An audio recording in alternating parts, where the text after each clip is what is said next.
My name is Lillian, and for 3 decades, I believed my life was flawless. Our spacious home just outside the city was my safe haven. Everything seemed picture perfect. Tom, my husband, was my anchor, and our son, Jake, was the heart of our world, excelling as a college football star. I'll never forget the day Jake introduced us to Sarah, his girlfriend. She was kind, with a soft smile and warm eyes, and I immediately connected with her. It felt as though she were the daughter I had always wished for. The two of them visited often, their laughter filling the house as they talked about their future. I envisioned wedding bells in their future, sure they were made for each other. As time went on, I saw Jake growing more eager, his excitement infectious. One day, after practice, he rushed into the house, practically vibrating with energy. "Mom, guess what? I'm going to compete in a tournament in a nearby state." I turned from the stove with a smile. "That's amazing, sweetheart. When is it?" "We're leaving next week," he said, grabbing an apple. "This is a huge opportunity, Mom. It could change everything for my career." I paused, sensing something deeper. Jake had always been passionate about football, but this felt different. "Are you sure you're all right, Jake?" I asked, studying his face. "You seem off." He shrugged it off. "I'm fine, Mom. This is just really important." I tried not to let my worry show. "All right, but you can talk to me if something's on your mind." 3 months passed, and Jake still hadn't come home. At first, I wasn't overly concerned. These events could drag on, especially if the team was doing well. I called him regularly, and each time he reassured me. "Everything's great, Mom. Don't stress." Still, something didn't feel right. One night, I shared my concerns with Tom. "Don't you think it's strange Jake's been gone this long?" I asked. Tom sipped his coffee thoughtfully. "It's unusual, but if he says he's fine, I think we should trust him. He's an adult now, Will." Finally, after what felt like an eternity, Jake came home, but with unexpected news. "Mom, Dad," he said calmly, "I've decided to live on my own. I'm renting an apartment." Tom and I exchanged a look. This wasn't entirely out of the blue, but it still caught us off guard. "If that's what you want, son," Tom said, "we support you." I nodded, though I felt a pang of sadness. "You'll always have a home here." In the weeks that followed, Jake visited less and less. Instead, he sent messages asking for money, which I gladly provided, hoping it would help him find his independence.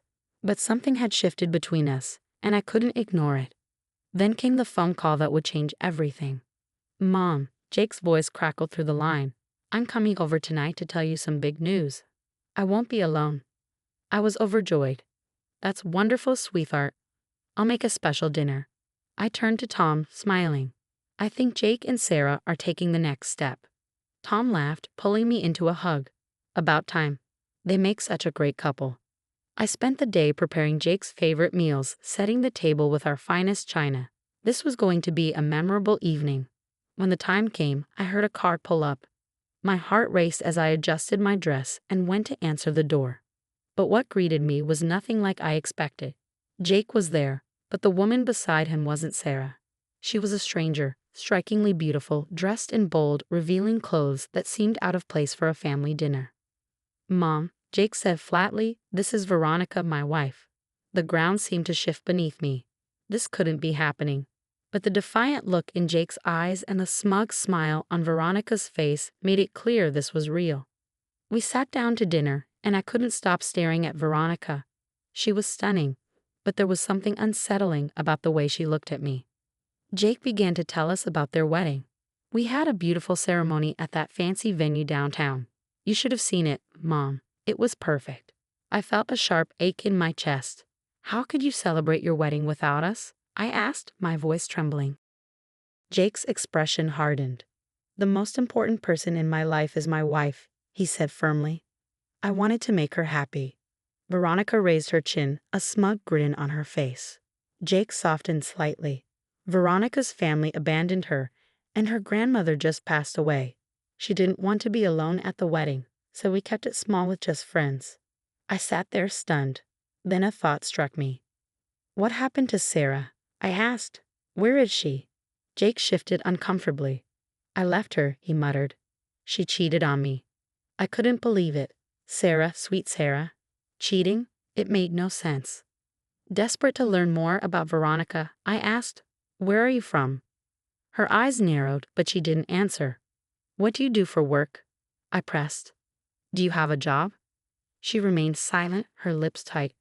I tried again. What do you enjoy doing in your free time? Suddenly, Veronica stood up. I'm not obligated to share personal details with outsiders, she declared sharply, her tone resolute. We're leaving, she added, storming toward the door. Jake trailed behind her, stopping only to ask me to pack some food and send money for their honeymoon. The door slammed shut, and Tom and I were left in stunned silence. The following day, still reeling from the chaos of the previous evening, I decided to call Jake.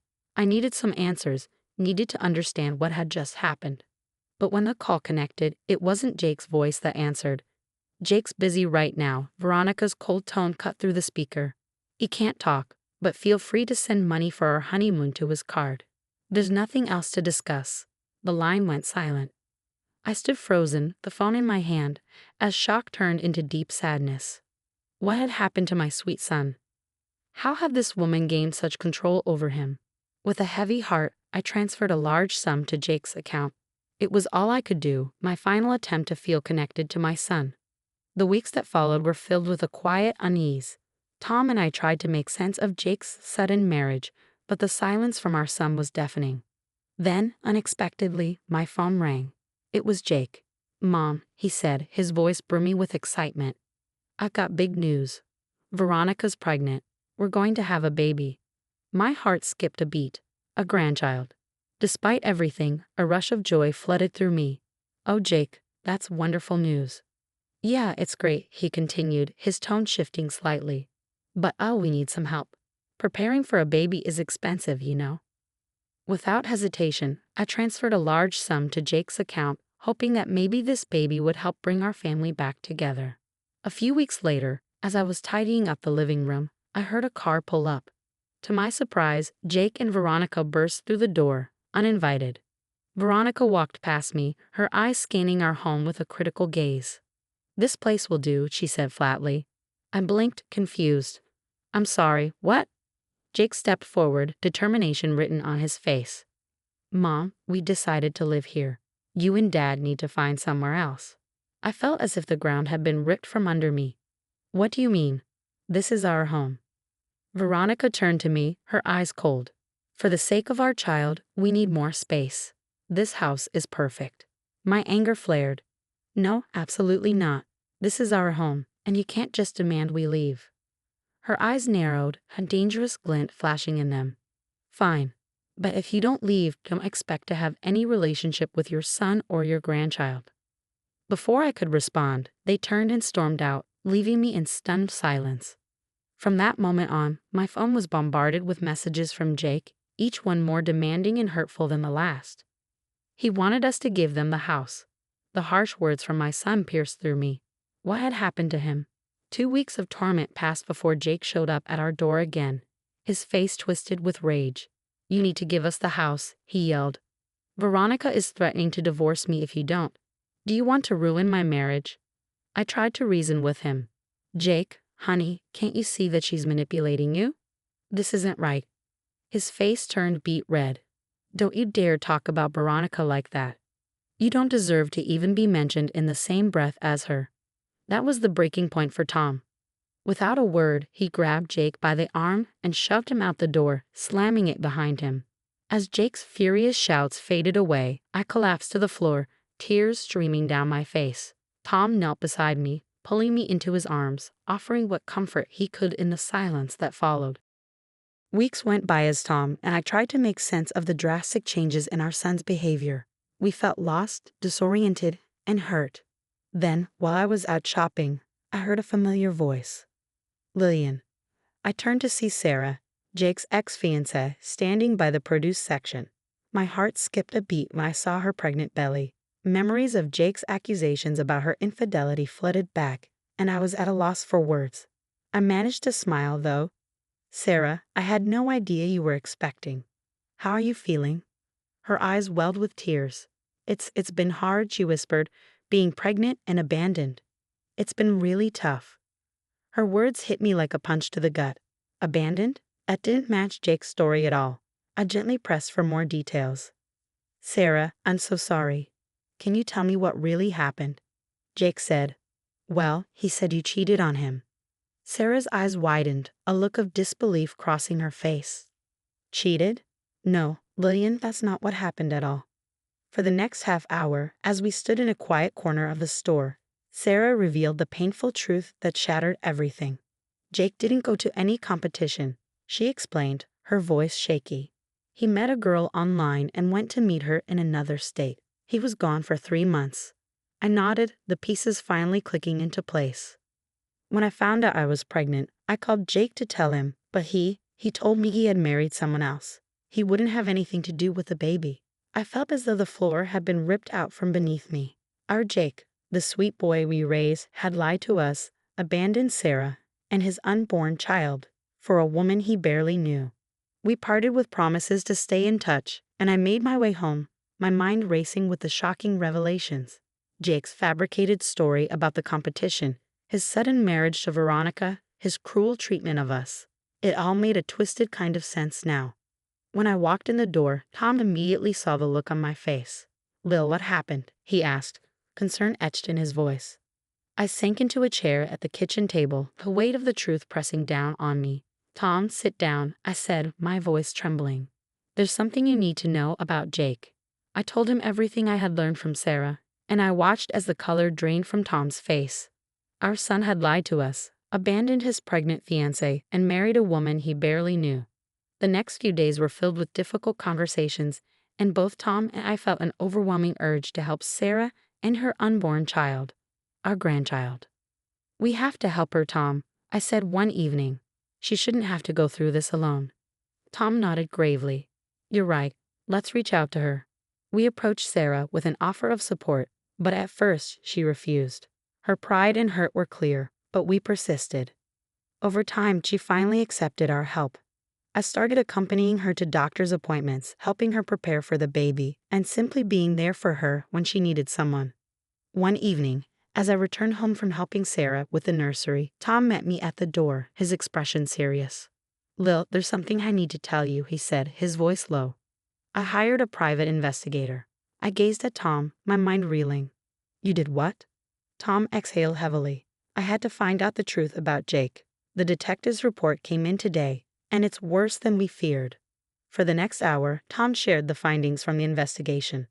Jake had dropped out of college and given up his athletic dreams to bankroll Veronica's extravagant lifestyle. The detective had overheard a chilling conversation between Jake and Veronica in which they coldly discussed plans to force us out of our home and take it for themselves. But the most staggering revelation was about Veronica's past.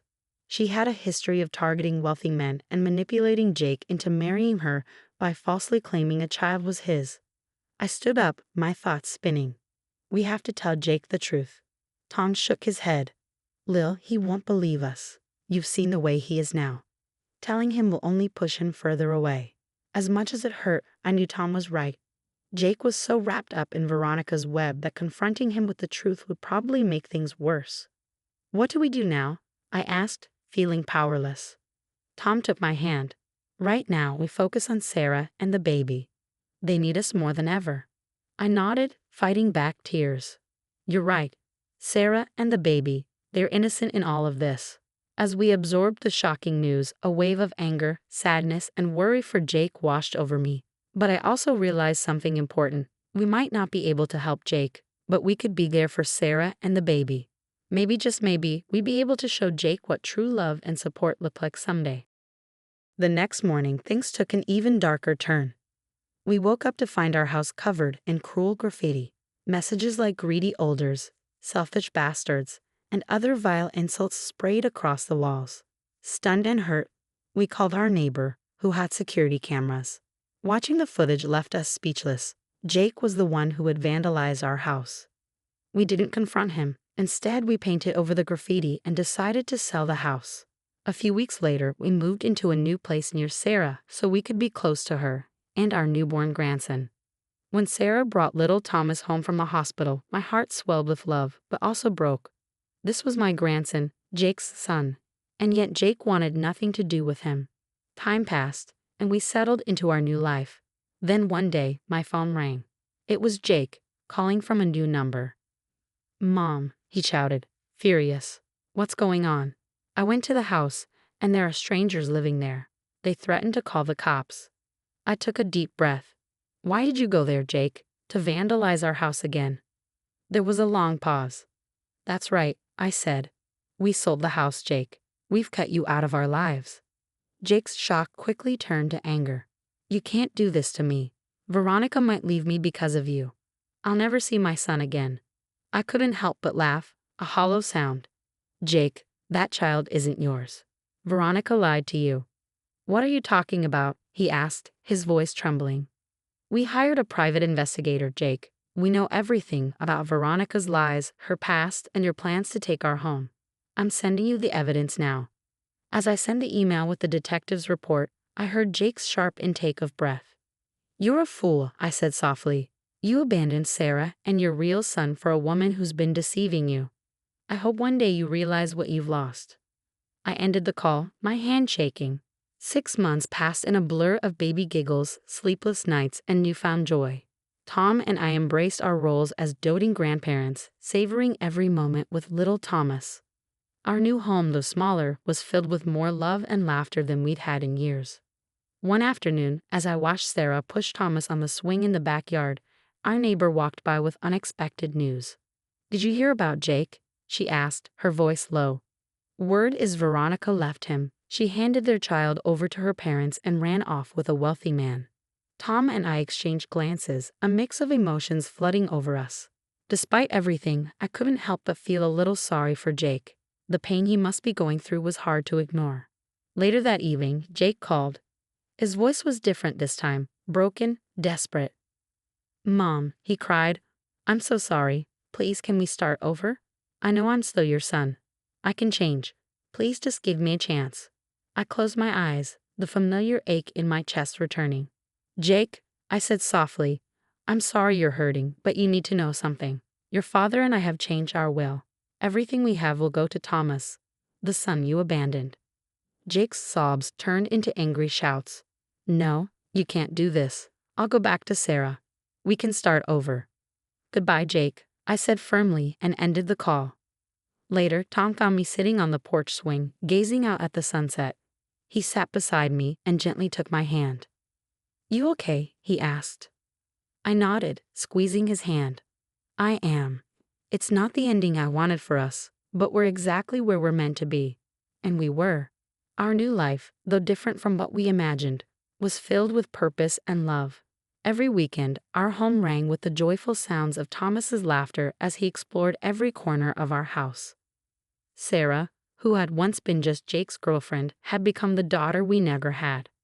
"Grandma, Grandpa," Thomas called one Sunday. "Look what I can do." We watched in delight as he took his first wobbly steps across the living room and collapsed into Sarah's arms.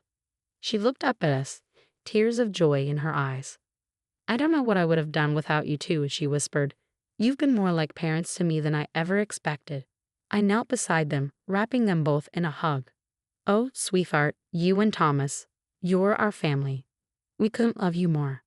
As I looked around at my family, Tom's weathered smile, Sarah's kind eyes, Thomas's chubby cheeks, I felt a deep sense of peace. This life, though not what I'd expected, was filled with more love, joy, and purpose than I ever imagined. Thanks for watching. See you again in the next video. Stay stunned.